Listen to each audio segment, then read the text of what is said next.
देख रहा था कि भारत के प्राइम मिनिस्टर नरेंद्र मोदी साहब ने एक गुजरात में एक रैली से खिताब किया और कहा कि मैंने जो कश्मीर का मसला है वो हल कर दिया। बुनियादी तौर पे इंडिया का जो मौक़िफ़ है वो इसलिए है कि इंडिया जो है वो जो मर्जी कर रहा है उसको रोकने वाला कोई नहीं। पहली बात ये है।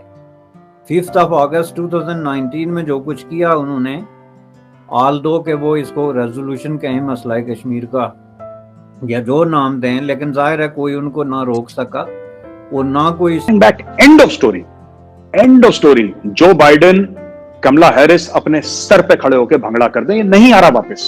आप नहीं कर सकते। जितनी जल्दी दुनिया भूल जाए उतना अच्छा है, क्योंकि इंडिया नहीं जा रहा वापस। We have to come out of this. और ये बड़ी पाकिस्तान में बड़ी स्ट्रॉन्ग रियलाइजेशन है कि बेशक वो कोल्ड वॉर हो, वॉर अगेंस्ट टेररिज्म हो, इंडिया के साथ हो, तो हमारे जैसा मुल्क जो है वो हमें इस स्पेस से थोड़ा बाहर आना है और इकोनॉमी तभी ग्रो कर सकती है। तो फाइनेंशियली बैंकरप्ट कर दिया।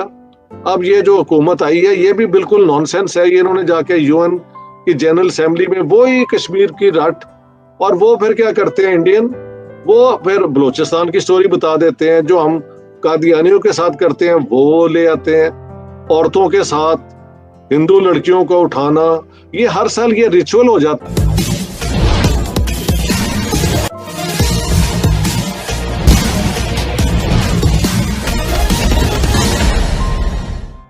पाकिस्तान की मीडिया इस बात को स्वीकार कर रही है कि प्रधानमंत्री मोदी दृढ़ निश्चय वाला व्यक्ति है, जो कहता है वह करता है।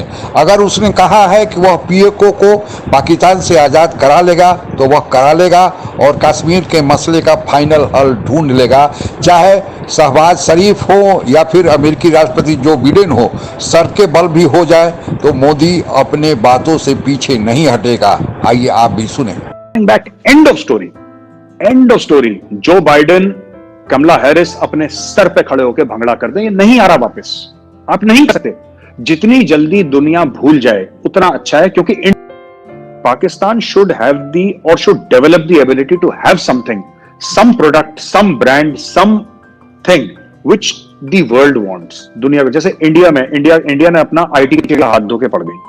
ठीक है, गली गली में यहां पे कोडिंग चल रही है, बच्चे सीख रहे हैं, पता नहीं जावा C++ कौन सी, मुझे तो आती नहीं, but people are learning, so people are going crazy. Engineering colleges पागलों की तरह यहाँ पे इंडिया में, और हर जगह एक्सपोर्ट हो रहे हैं। तो सब जगह इंडियंस आपने देखा यूएस में, कनाडा में, हर जगह फिट हो रखे हैं। तो ये जो पूरी चीज है चीमा साहब, मैं ये बिलीव करता हूँ, I could be totally wrong, मैं मानने को तैयार हूं आपकी शो में, हो सकता है मैं गलत सोच रहा हूँ चीमा साहब, लेकिन मेरा ये मानना है कि सिर्फ किसी को कहना कि हमारा मजहब एक है इसलिए आप कश्मीर में हमारी कोई भी पॉलिसी में कोई कथा नहीं है ऐसे। व्हेन मोदी डज समथिंग, आपको ये एक माइंडसेट समझना पड़ेगा। नरेंद्र मोदी जी का, अमित शाह जी का, जो भी बीजेपी जो रूलिंग पार्टी है, they have 303 seats in parliament, right? वो वही कर रहे हैं जिनके लिए लोगों ने उनको वोट दिया था।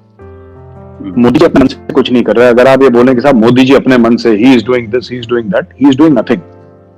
He is doing exactly what he has been sent to the parliament to do.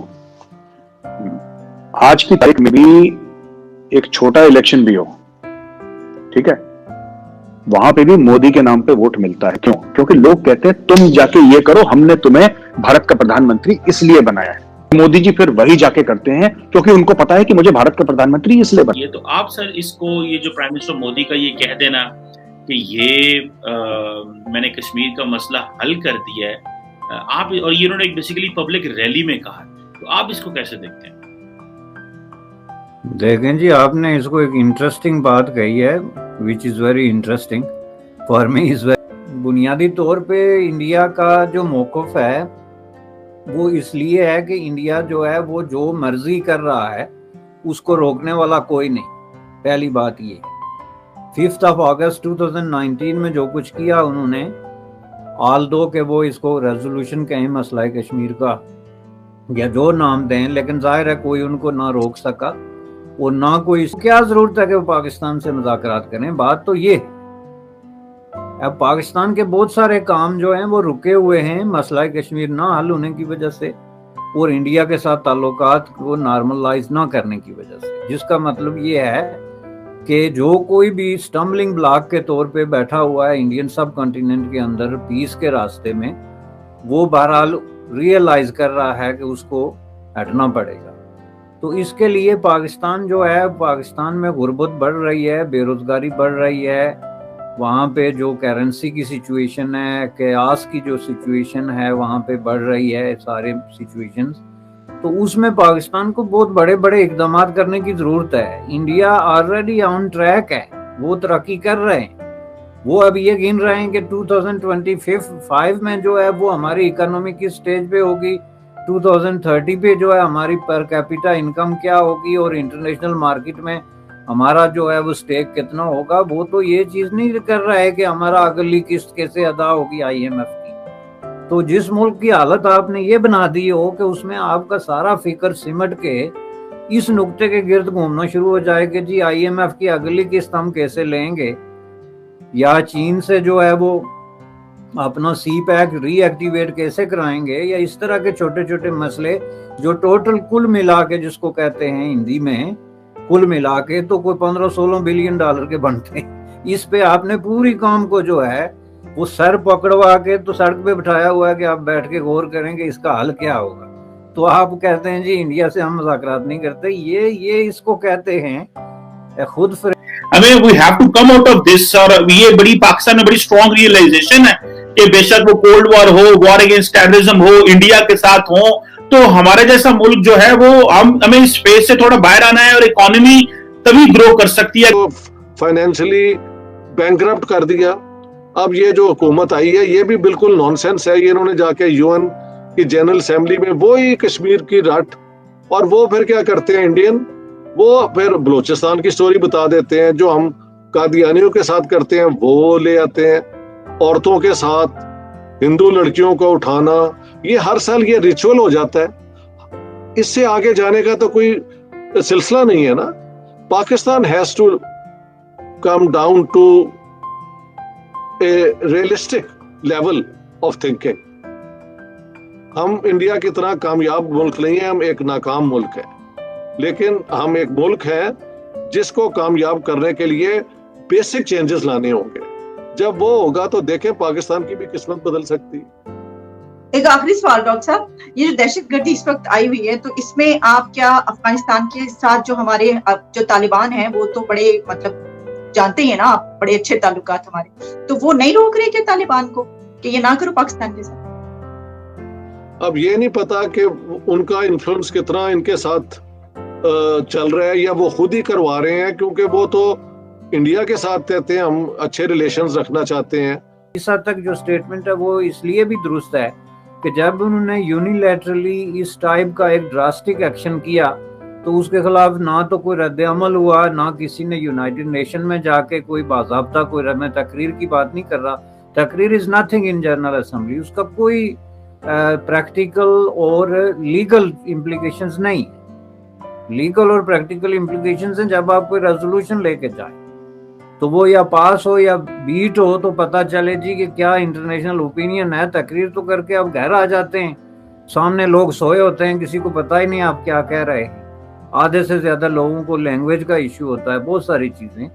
तो पाकिस्तान ने इस तरह का कोई मटेरियल जो स्टेप है वो नहीं लिया, जिसके नतीजे में इंडिया ने ये एज्यूम किया कि हमारा जो भी एक्शन था वो उन्होंने एक्सेप्ट कर लिया। और यही वजह है कि पाकिस्तान में बहुत सारे लोगों की ये राय है कि इसमें पाकिस्तान की कंसेंट और रजामंदी जो है वो शामिल थी। It was not a unilateral decision. एक चीज ये हो, इस हद तक तो ये बात सही है कि ये जो पाकिस्तान बार बार ये कह रहा है स्टेप लेने पड़ेंगे, इंडिया कहते हैं हमने बात ही नहीं करनी, तो पाकिस्तान क्या ये इंटरनेशनल कम्युनिटी को दिखाने के लिए सारा कुछ कर रहा है सर? जब भारत अगले दिन 4 दिन पहले तो अमित शाह ने कहा है हमने आपसे बात ही नहीं करनी, doctor Jaishankar, prime minister Modi इस तरह की बातें करते, तो पाकिस्तान क्या इंटरनेशनल कम्युनिटी को दिखा रहा है बार बार कि जी हम बात करना चाह रहे हैं, to show them that we are the responsible nation, के देखें जी हम तो टेबल पे बैठना चाहते हैं, वो ही नहीं बैठना चाहते। नहीं, ये तो डेफिनेटली हर मुल्क की जो है ना डिप्लोमेसी में बड़ा इम्पोर्टेंट हथियार है, जिसमें आप अपने आप को जो है वो इस तरह बना के पेश करते हैं कि आप प्रो पीस हैं। तो जिम्मेदारी जो है वो दूसरों की है। लेकिन कल गुजरात की एक सभा में प्रधानमंत्री मोदी ने यह बयान दिया कि उन्होंने कश्मीर के समस्या का हल ढूंढ लिया है। इसको सुनते ही पूरे पाकिस्तान में सनसनी फैल गई है कि आखिर क्या पाकिस्तान के बारे में मोदी सोच रहा है, कश्मीर के समस्या को हल करने के लिए मोदी के दिमाग में क्या चल रहा है। और प्रधानमंत्री मोदी ने कई बार इस बात को दोहराया है कि अब जो भारत के पास जम्मू कश्मीर है वह तो भारत का हो ही गया, क्योंकि भारत ने इसे फुल और फाइनल 5 अगस्त 2019 को संविधान में संशोधन करके अपने में शामिल कर लिया। पाकिस्तान को अब इसमें कुछ करने की गुंजाइश नहीं है। अब जो कुछ होना होगा वह पाकिस्तान के अवैध कब्जे वाले पीओके, जिसे पाकिस्तान में आज़ाद कश्मीर कहा जाता है, और गिलगित बल्तिस्तान का ही होगा, और यह कानून के अनुसार ही होगा, क्योंकि भारत के साथ जम्मू कश्मीर के तत्कालीन राजा हरि सिंह ने जब पूरे जम्मू कश्मीर का विलय कर दिया था, तो फिर उस विलय के अनुसार जो पाकिस्तान के पास पीओके अवैध कब्जे में है वह और गिलगित बल्तिस्तान वह भी भारत का हिस्सा होना चाहिए, जैसे कि अन्य सारे राज्य भारत के साथ शामिल हो गए। पाकिस्तान को यह डर बना रहता है कि जैसा कि अंतर्राष्ट्रीय स्तर पर भारत को मदद मिल रही है, सारे देश भारत के पीछे खड़े हैं और पाकिस्तान की दिनों दिन हालत जर्जर होती जा रही है। पाकिस्तान को कोई मदद करने वाला नहीं, यहाँ तक कि चीन भी पाकिस्तान से अब हाथ छुड़ाने में लगा है। मुस्लिम देश तो पहले ही किनारा कर लिए हैं, तो अगर भारत कोई दुस्साहस करके पाकिस्तान से ले लेता है तो फिर पाकिस्तान को कौन मदद करेगा। और इसी चिंता को बयान करती आज की परिचर्चा है। पाकिस्तान की जो स्थिति है वह पाकिस्तान ने खुद बनाया है। पाकिस्तान के बिगड़ते हुए हालात, चाहे वह आतंकवाद के हो या आर्थिक मसला हो या फिर आपस में राजनीतिक दलों में उठापटक हो या फिर जो पाकिस्तान के 4 राज्य हैं उनमें अलगाववाद हो, चारों राज्य अब पाकिस्तान के साथ नहीं रहना चाहते हैं, यह सब पाकिस्तान के अपने ही पैदा किए हुए हालात हैं। पाकिस्तान कहता तो है कि भारत के चलते वह FATF में यानी आतंकवादियों के प्रश्रय और समर्थन देने के कारण फंसा हुआ है, जिसके कारण पाकिस्तान में कोई निवेश नहीं आ रहा है और पाकिस्तान की आर्थिक हालत चरमरा गई है। लेकिन FATF में क्या अकेले भारत बैठता है? उसमें तो पाकिस्तान समर्थित तुर्की और चीन भी बैठते हैं, तो फिर क्यों नहीं पाकिस्तान को उससे निकाल दिए? और केवल पाकिस्तान ही उसमें क्यों फंसता है? दूसरे देश क्यों नहीं फंसते हैं? पाकिस्तान को अपने गिरबान में झांककर अपने गलतियों को सबक सीखना होगा। भारत से उसे एक न एक दिन संबंध सुधारने होंगे, क्योंकि बिना भारत के पाकिस्तान जिंदा नहीं रह सकता, चल नहीं सकता। क्योंकि जो भी सामान भारत के पाकिस्तान में जाते हैं वह भाया दुबई जाते हैं। दूसरे देश से जो सामान आते हैं उन सामानों से भारत के सामान सस्ते पड़ते हैं, लेकिन पाकिस्तान केवल अपनी जिद के कारण सीधे भारत के सीमा से सामान नहीं लेता। अब जब जरूरत पड़ी है तो अभी मच्छरदानी मस्कीटो की मांग भारत से की गई है, लेकिन यह सारे चीजों के लिए लागू होना चाहिए। पहले तो केवल दवाइयों के लिए था और वह आज भी भारत से दवाइयां जाती है। पाकिस्तान को अब भी समय है, चेत जाए, नहीं तो इससे भी बुरे दिन पाकिस्तान के आने वाले हैं। और मोदी ने जो कहा है कि वह पीओके और गिलगित बल्तिस्तान को लेकर रहेगा, तो मोदी फिर झुकेगा नहीं। मोदी जो कहता है वह करता है। आज के लिए बस इतना ही। जय हिंद। आप अगर हमसे जुड़ा रहना चाहते हैं तो कृपया मेरे चैनल को सब्सक्राइब करें तथा बेल आइकन भी दबा दें, ताकि नई वीडियो की जानकारी तुरंत आप तक पहुंच जाए। धन्यवाद। जय हिंद।